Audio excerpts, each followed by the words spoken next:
Oke, kita mulai ya. Pernah kepikiran nggak sih ada sebuah misteri finansial yang sebenarnya terjadi di depan mata kita semua? Ini soal uang yang jumlahnya, wow, besar sekali. Jadi, pertanyaannya, kenapa ratusan triliun rupiah dana zakat kita itu seolah-olah hilang, kayak lenyap gitu aja setiap tahunnya? Nah, akar dari semuanya itu ya dari sini.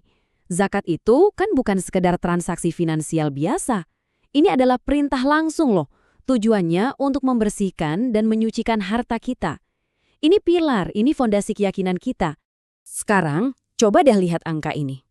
327 triliun rupiah. Coba diresapi dulu angkanya. Gede banget kan? Nah, apa sebetulnya arti angka ini? Ini adalah potensi. Potensi yang luar biasa besarnya. Dan disinilah misterinya mulai terungkap. Di satu sisi, kita punya potensi sebesar 327 triliun.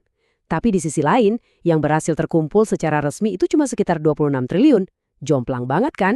Ada selisih ratusan triliun rupiah. Pertanyaannya, kemana sisanya? Nah, ini yang mau kita bongkar bareng-bareng.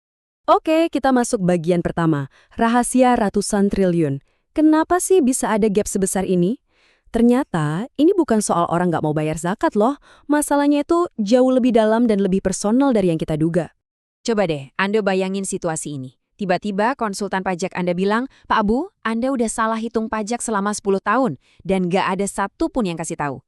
Rasanya gimana tuh? Pasti nyesek, bingung, campur aduk. Nah, perasaan hampa dan bingung kayak gitulah yang dialami jutaan muslim di Indonesia waktu mereka sadar, jangan-jangan perhitungan zakat mereka keliru selama bertahun-tahun. Terus kenapa bisa begitu? Apa sih akar masalahnya? Jawabannya ada di bagian kedua ini. Dunia baru, peta lama. Intinya, kita hidup di dunia modern yang serba kompleks. Tapi seringkali kita masih pakai peta atau pemahaman lama biar navigasiin kewajiban kita. Biar gampang, kita pakai contoh nyata ya. Kenalin, ini Hendra.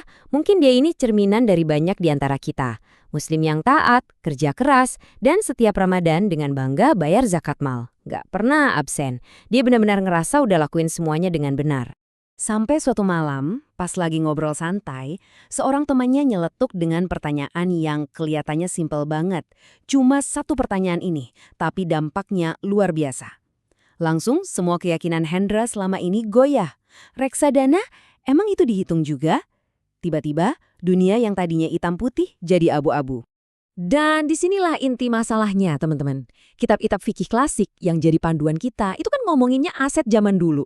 Unta, emas batangan, hasil panen. Tapi hari ini, aset kita beda banget. Kita ngomonginnya reksadana di aplikasi, saldo BPJS ketenaga kerjaan, bahkan ada yang punya kripto.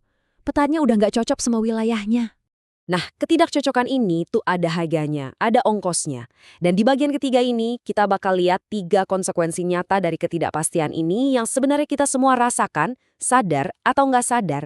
Harga pertama adalah kecemasan. Coba bayangin keluarga Pak Faisal. Buat mereka, Ramadan itu bukan lagi momen ibadah yang tenang, tapi jadi kayak sidang zakat tahunan yang bikin cemas. BPJS dihitung nggak ya? Deposito gimana? Properti yang disewain? Ibadah yang harusnya menenangkan malah jadi sumber stres. Dan apa yang diucapin Ibu Ratna ini kayaknya mewakili perasaan kita semua ya. Jauh di lubuk hati kita cuma pengen satu hal, kepastian. Kepastian bahwa rukun Islam yang fundamental ini udah kita lakuin dengan benar di hadapan Tuhan. Ini bukan soal nominalnya, tapi soal kebenarannya. Harga yang kedua, ini dampaknya ke komunitas.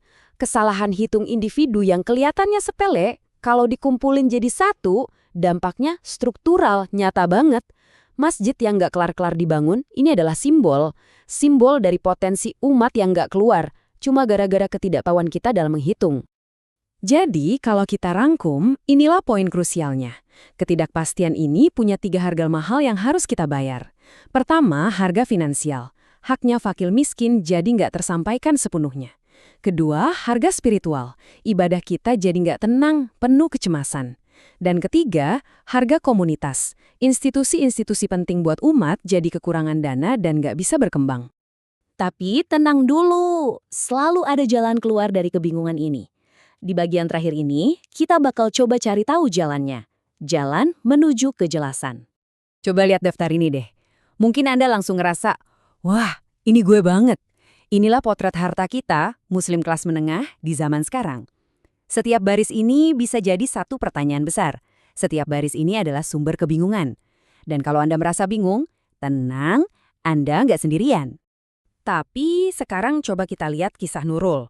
Dia memberanikan diri meluangkan waktu 2 malam untuk benar-benar menghitung semua asetnya. Untuk pertama kalinya. Dan hasilnya, dia sama sekali nggak merasa terbebani dengan jumlah yang harus dia bayar. Malah sebaliknya, dia ngerasain sesuatu yang jauh lebih berharga. Perasaan lega, perasaan tuntas. Analogi dari Nurul ini jujur kena banget. Perasaan setelah menghitung zakat dengan benar itu katanya kayak bertahun-tahun pakai sepatu dengan tali yang longgar. Dan baru kali ini akhirnya diikat dengan kenceng dan pas. Sederhana, tapi perbedaannya luar biasa. Ada rasa lega dan kepastian yang dalam banget. Pada akhirnya, pertanyaan ini balik lagi ke diri kita masing-masing. Setelah kita lihat ada jurang yang begitu besar, ada harga mahal yang harus dibayar, dan ada jalan menuju kejelasan, pertanyaannya sekarang jadi salak pribadi. Jadi gimana dengan tali sepatu Anda? Sudah terikat dengan benar, belum?